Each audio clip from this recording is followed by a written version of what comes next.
going on, my 2A family? Please like, comment, and subscribe for the best content you're going to get. Let's get it, let's go. So, there's a lot of people asking, how do you get your carry conceal for Washington, D.C.? It's easy, but it's just a process. So you got to be prepared to go through this process. Okay, so number one, make sure, well, you should already know, if you have any felonies or anything in your background. You hear that? Just go ahead and go to the next video. But if you don't, sit here and listen what I got to say. So the number one thing is, which you already probably came from my HQL video, Washington DC Homes Qualification License, HQL. It's basically the same process. Actually, while you're already there with your instructor, if you already found an instructor, firearm instructor, then you basically let them know, well, I'm here getting my DC home qualification. Do you do your concealed carry also for Washington DC? And they say yes. Do that also while you're there. It works the same process. You're basically going to the range and you're doing the same class that you basically did for your home qualification. It'll basically actually be in that same class, really. You're going over the same, safety, firearm safety. But also the difference with this is the home qualification, they just showing you how to put your firearm, to store your firearm in your home, how to go from the range back to home. But with your carry conceal, well, that class is going to get a little different, because they're going to basically show you how to conceal your weapon, how you're supposed to conceal it, how you travel with your weapon, and things in that matter. What places in your state of Washington D.C. Well, we're not a state, but where you can travel in the city and where you can't go in the city. Like playgrounds, you have to be a few thousand feet away from schools or playgrounds, certain stores, things in that matter. They'll go, actually your instructor should go over with you about all of that. They should break everything down about that and let you know what you can and cannot do with your carry concealed weapon. Okay. With Washington D.C. carry conceal, if you're already down there, now what a lot of people get it mixed up is, if you have a home qualification license, that does not mean you have a carry conceal license.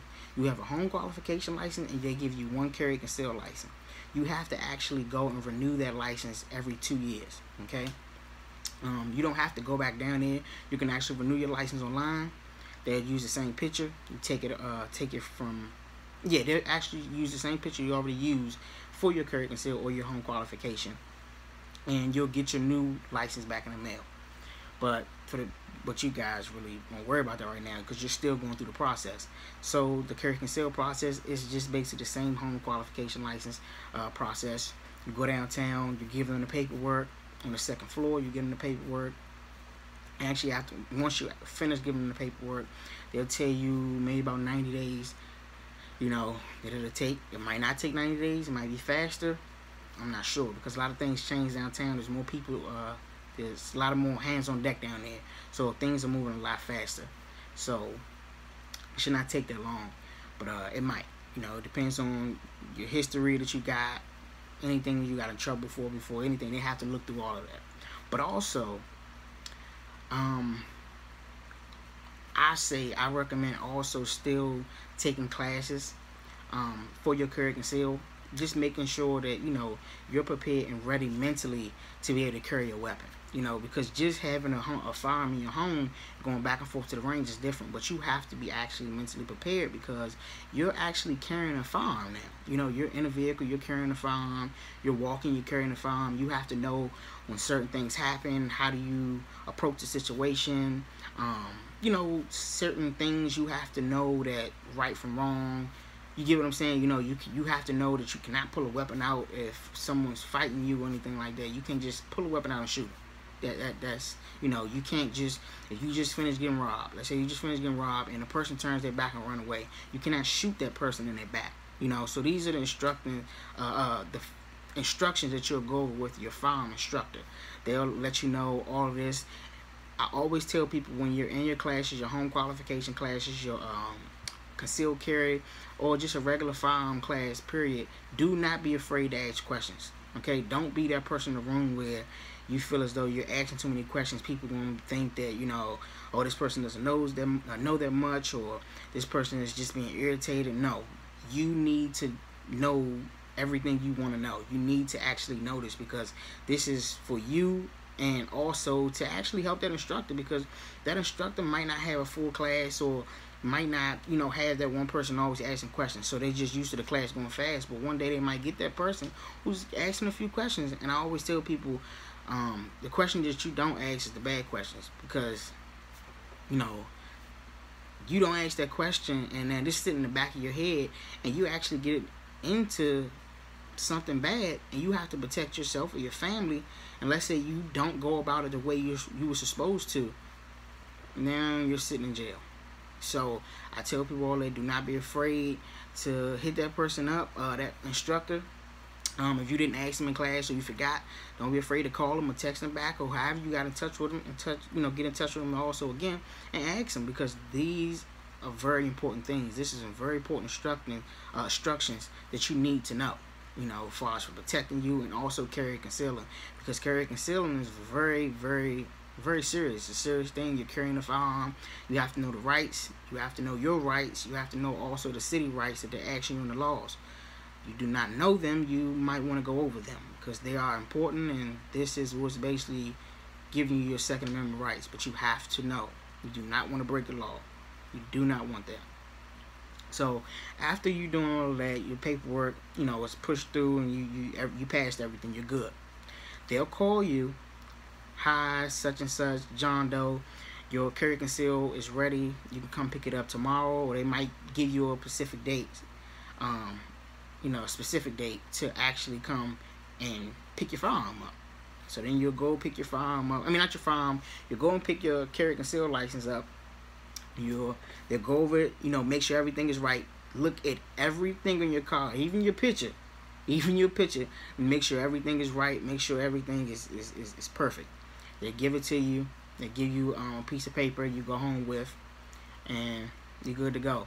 It might be different now because of COVID-19. They might be sending it through mail, or they might actually call you down and pick it up. I'm not sure. So it might work different on how that goes. I'm not really sure how it is now as far as for COVID. I'll see in a few days once I go pick up my firearm. Well, I won't know, because I'm not getting a carry conceal. I already have one. So there's no reason for me to go back.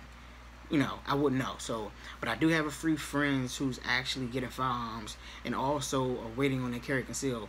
So I will see how they get their carry conceal license back. But that's how it used to go before COVID-19 hit, is they will call you and you will come downtown to pick up your carry conceal license. On that carry conceal license, you'll see your picture, your date of birth, your black, your where you live at, and also you'll see it actually say in a gray on the top of the carry conceal, this is a carry conceal license. On your HQL, you'll notice it says this is not a carry conceal license. So you'll kind of notice the difference. The HQL is just basically for your home, but your carry conceal is, for your firearm when you're outside. Make sure you always have your carry conceal license on you. Make sure that is the number one thing that you have on you. Your ID and your home. Your HQL and your carry conceal. Gotta have that. I still carry my HQL with me for whatever firearm I'm carrying, because I still want them to know also I have my HQL. I don't want anything mixed up or anything like that. So if I do have a run-in, or I get stopped, they'll know, this is my HQL, this is my carry conceal. Now, my next video, I'm going to talk about your Utah license. I'm going to break it down. I know you guys probably like, what is Utah license? Never heard of it. Or maybe I have, but I didn't know the way of going about getting it. So I'm going to run it down to you. Now, the Utah license is for just about every state out there. So that actually will help you, So this right here, these two videos is basically for my Washington, D.C., my Washingtonians, to get in their HQL and their concealed to carry. So these two videos are for that. But my next video, you click over, you'll see we're talking about how to get your Utah license and how important it is to get your Utah license. You will not regret getting it, I'm telling you. But all right, my 2A family, please like, comment, subscribe. Get ready for some more bangers and content and information I'm about to drop on y'all. I know, I'm dropping too much information on y'all, and I'm giving y'all too much information. But I'm here to help you, because we're what? 2A family. Let's get it, let's go, man.